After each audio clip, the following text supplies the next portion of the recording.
আমরা এর আগের ভিডিওতে শিখলাম যে ভার্ব মূলত তিন প্রকার। একটা হচ্ছে verb to be, verb to do আর ভার্ব টু হ্যাভ। আমরা আজকে ভার্ব টু বি শিখতে চলেছি।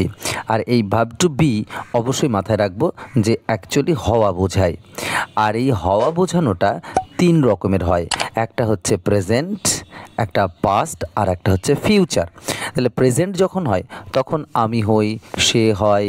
আর যখন পাস্ট হয় আমি ছিলাম, সে ছিল, তারা ছিল। আর ফিউচার হলে আমি হব, ইত্যাদি ইত্যাদি, সে হবে।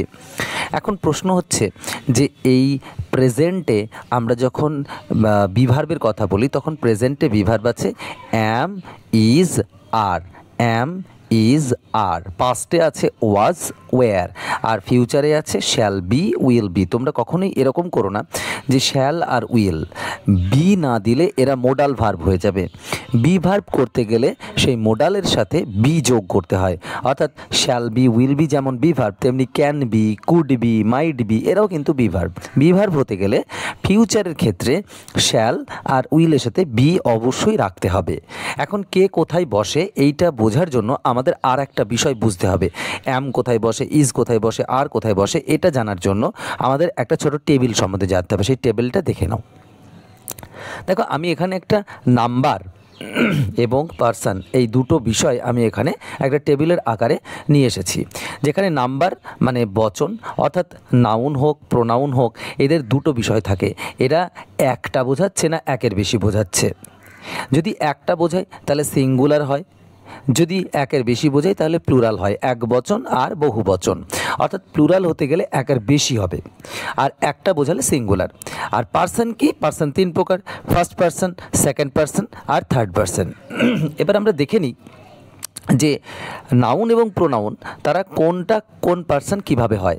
ফার্স্ট পার্সনে প্রোনাউন আই আর উই থাকে। আই মানে একজন আর উই মানে একের বেশি। সেকেন্ড পার্সনে ইউ তুমি, আর ইউ মানে তোমরা। অর্থাৎ ইউ দুটো মানেই কিন্তু তুমি আর তোমরা একই ইংরেজি শব্দ, তার দুটো মানে। আই মানে আমি, আমরা হচ্ছে we.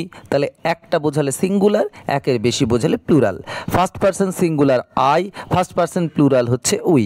First person singular you, first person plural হচ্ছে, সেকেন্ড পার্সন প্লুরাল হচ্ছে ইউ। এখন পড়ে থাকছে এই থার্ড পার্সন। এই যে চারজন, আমি, আমরা, তুমি, তোমরা, এই চারজনকে বাদ দিলে পৃথিবীতে যত নাউন থাকে, যত প্রোনাউন থাকে, যাই থাকুক না কেন সবাই কিন্তু থার্ড পার্সন। সেটা প্রোনাউনের ক্ষেত্রে যদি একটা বোঝায় তাহলে সিঙ্গুলার হবে, যদি একের বেশি বোঝায় তাহলে প্লুরাল হবে। That is all. দেখো, থার্ড পার্সন হতে গেলে এই আমি, আমরা, তুমি, তোমরা বাদ দাও। আমি, আমরা, তুমি, তোমরা বাদ। তাহলে আমি, আমরা, তুমি, তোমরা যদি বাদ হয় তাহলে পৃথিবীতে যা কিছু আছে সবাই থার্ড পার্সন। আর সেই থার্ড পার্সনে যদি একটা বোঝায়, একটা বোঝালে সে থার্ড পার্সন সিঙ্গুলার, আর একের বেশি বোঝালে প্লুরাল। আশা করি বুঝতে পেরেছো। দেখো, এই জিনিসটা কিন্তু খুব ইম্পর্ট্যান্ট ইংরেজি গ্রামারের ক্ষেত্রে। আবার বলছি, থার্ড পার্সন হচ্ছে ফার্স্ট পার্সন আর সেকেন্ড পার্সন দুটোকে বাদ দিয়ে দাও। আমি, আমরা, তুমি, তোমরা বাদ দিয়ে দাও। পৃথিবীতে যা নাউন আছে, যা প্রোনাউন আছে, সবাই কিন্তু থার্ড পার্সন। আর সেই থার্ড পার্সনে যদি একটা বোঝে, যেমন হি মানে একটা, শি মানে একটা, ইট একটা, তাহলে এরা হচ্ছে থার্ড পার্সন সিঙ্গুলার নাম্বার। যদি আমি রাম লিখি, যদি রহিম লিখি, ঠিক আছে, এরা সবাই কিন্তু একটা। কিন্তু যদি রাম অ্যান্ড রহিম করে দিই, রাম অ্যান্ড রহিম যদি লিখি, তাহলে এটা কিন্তু আবার কি হয়ে গেল না, প্লুরাল হয়ে গেল। তাহলে দে, তারা, এটা প্লুরাল, অর্থাৎ একের বেশি, তার জন্য কিন্তু এরা হচ্ছে প্লুরাল। এখন কেন আমি এটাকে বললাম, তার কারণ হচ্ছে, চলো এবার আগের টেবিলে যাই। কে কোথায় বসে দেখে নিই। অ্যাম বসে সবসময় আয়ের পরে প্রেজেন্টে। ইজ বসে থার্ড পার্সন, দেখো থার্ড পার্সন সিঙ্গুলারের ক্ষেত্রে। থার্ড পার্সন সিঙ্গুলার নাম্বার হলে তবেই কিন্তু ইজ বসবে। এখন তুমি যদি বলো যে থার্ড পার্সন সিঙ্গুলার নাম্বার কোনটা, এই যে থার্ড পার্সন সিঙ্গুলার, অর্থাৎ এই ঘরে যে আমি আর তুমি বাদ দিয়ে, আমি তুমি বাদ দিয়ে পৃথিবীতে যা কিছু একটা বোঝায় সবাই থার্ড পার্সন। আমি তুমি বাদ দিয়ে পৃথিবীতে যা কিছু আছে একটা, সেটাই থার্ড পার্সন সিঙ্গুলার। তাহলে সেইটার ক্ষেত্রে ইজ বসবে। আর কোথায় বসবে? যে কোনো প্লুরালের ক্ষেত্রে। অর্থাৎ প্লুরালের ঘরে তুমি যদি দেখো প্লুরাল, সেই প্লুরালের ঘরে কিন্তু আমরা একটু লক্ষ্য করলেই বুঝতে পারবো যে আমরা, তোমরা, তারা, রাম অ্যান্ড রহিম এগুলোর ক্ষেত্রে অবশ্যই প্লুরাল বসবে, এরা প্লুরাল ভার্ব। ওকে, তাহলে বুঝতে পারলাম অ্যাম কোথায় বসবে, আয়ের পরে, ইজ কোথায় বসবে, থার্ড পারসন সিঙ্গুলার নাম্বার পরে, আর কোথায় বসবে, প্লুরাল নাম্বারের পরে, যে কোনো প্লুরাল। এবার পাস্টে চলে যাই। সিমিলারলি এটা হচ্ছে যে কোনো সিঙ্গুলার। আচ্ছা, একটা জিনিস ছোট করে বলে দিই, এই আর কিন্তু ইউ এর পরে সব সময়ের জন্য আর। ওকে, ইউ এর পরে সব সময়ের জন্য আর। নেক্সট হচ্ছে যে কোনো সিঙ্গুলার তারপরে ওয়াজ বসবে অতীতে, ইউ বাদ দিয়ে, কারণ ইউ এর পরে সব সময়ের জন্য ওয়ার। তাহলে সিঙ্গুলার হলে ওয়াজ বসবে, আর প্লুরাল হলে ওয়ার বসবে, দ্যাটস ইট।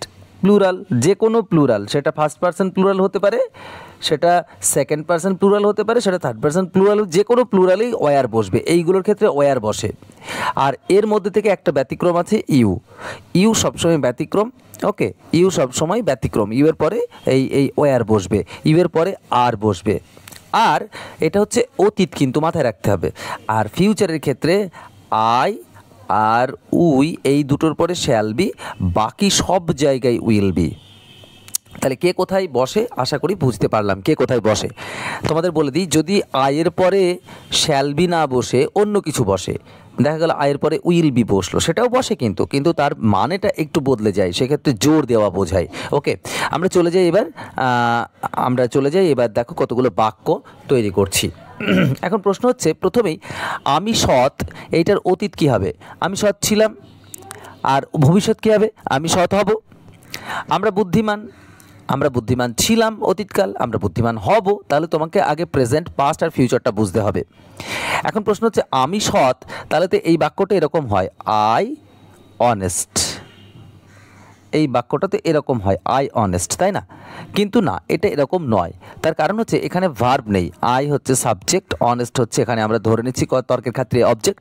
তাহলে এর মাঝখানে যে ভার্ব সেটা নেই, অর্থাৎ বি ভার্বটা নেই। আয়ের পরে কি বসে?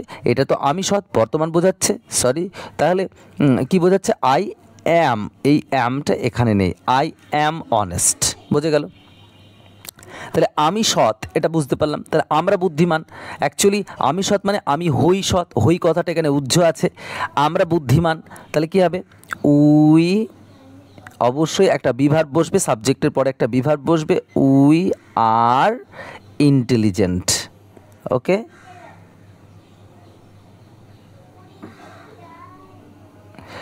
ইন্টেলিজেন্ট। এখন এই ব্যাপারটা আমরা বুদ্ধিমান মানে উই ইন্টেলিজেন্ট এরকম লিখবো না, উই আর ইন্টেলিজেন্ট, এটা বুঝতে হবে। তুমি আমার বন্ধু, তাহলে ইউ মাই ফ্রেন্ড এরকম হয় না, ইউ আর মাই ফ্রেন্ড, কারণ ইউ এর পরে আর বসে। সে, হি এর পরে কি বসবে? Third person singular number, is বসবে।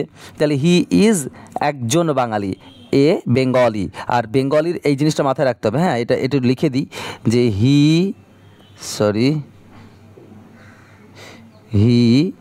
Is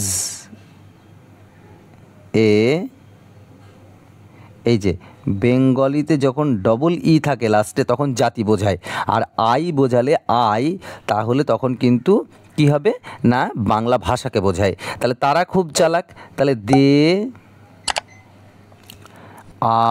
are very clever. আশা করি বুঝতে পেরেছো। এখন আমরা চলে যাব এটার পাস্ট করতে। তোমরা প্রত্যেকেই একা একা করার চেষ্টা করো। তাহলে আমি সৎ ছিলাম, তাহলে কি পাস্টে বিভার্বগুলো কি? পাস্টে বিভার্ব কোনগুলো রয়েছে একটু দেখে নাও। পাস্টে বিভার্ব কোনগুলো আছে? ওয়াজ আর ওয়্যার আছে। প্রেজেন্টে ছিল am is R, পাস্টে was wire. তাহলে আমরা এইখানে যখন বাক্যগুলো করব, আমি সৎ ছিলাম, তাহলে আই, এটা সিঙ্গুলার, তাহলে আই ওয়াজ, কারণ আমি বলেছি সিঙ্গুলারের পরে ওয়াজ বসবে, আই ওয়াজ অনেস্ট। ওকে, তারপরে বাক্য কী হবে? আমরা বুদ্ধিমান ছিলাম, তাহলে উই মানে আমরা, তাহলে উই এটা কি সিঙ্গুলার না প্লুরাল? তাহলে উই আর ইন্টেলিজেন্ট। ঠিক এইভাবে তোমরা বাকিগুলো করবে। আমরা ফিউচারটাই চলে যাই, চলো। আমি সৎ হব, তাহলে আয়ের পরে কি বসবে? আমরা একটু আগে দেখলাম আয়ের পরে কি বসবে না, শ্যাল বি। আমরা তাহলে শ্যাল বি বসাবো, তাই তো, আই শ্যাল বি অনেস্ট। আশা করি তোমরা বুঝতে পেরেছো। এভাবে আমরা বুদ্ধিমান হব, উই শ্যাল বি ইন্টেলিজেন্ট। তুমি আমার বন্ধু হবে, you will be my friend. তাহলে এইভাবে তোমরা বাক্যগুলোকে কমপ্লিট করো। আশা করছি তোমরা বুঝতে পেরেছো বি ভার্ব দিয়ে কীভাবে বাক্য তৈরি করতে হয়। বি ভার্বের 3টে বিষয় আছে, এই বিষয়গুলো প্রেজেন্ট, পাস্ট অ্যান্ড ফিউচার। যেমন যদি বলি আকাশ নীল, আসলে আকাশ হয় নীল। কুকুরটি কালো, আসলে কুকুরটি হয় কালো। এই হয় কথাটা বাংলার ক্ষেত্রে উজ্জ্ব থাকে, তোমাকে মাথায় রাখতে হবে যে আমাকে একটা বি ভার্ব বসাতে হবে, এইটুকু খালি মাথায় রাখা। বাকি তো পাস্ট হলে ওয়াজ ওয়্যার বসবে, ফিউচার হব, হবে, হবেন, এইগুলো থাকবে। তাহলে সেই ক্ষেত্রে কি হচ্ছে না ফিউচার হচ্ছে। তাহলে হওয়া এই কথাটা হলেই বি ভার্বের ইউজ হবে এবং তার প্রেজেন্ট, পাস্ট অ্যান্ড ফিউচার এই 3টে বর্তমান রয়েছে। তোমরা আশা করছি ভিডিওটা বুঝতে পেরেছো। যদি এর পরেও কোনো কোয়ারিজ থাকে অবশ্যই কমেন্ট সেকশনে কমেন্ট করো। শেষ পর্যন্ত জুড়ে থাকার জন্য অসংখ্য ধন্যবাদ।